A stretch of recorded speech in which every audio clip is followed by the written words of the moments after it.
Sagrado Monfalcone.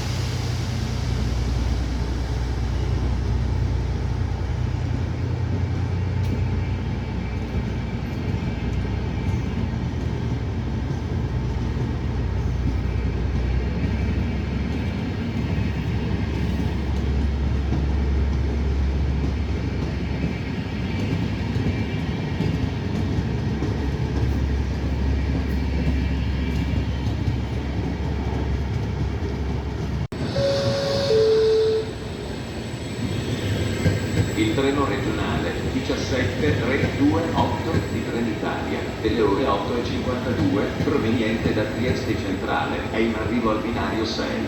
Attenzione! Allontanarsi dalla linea gialla.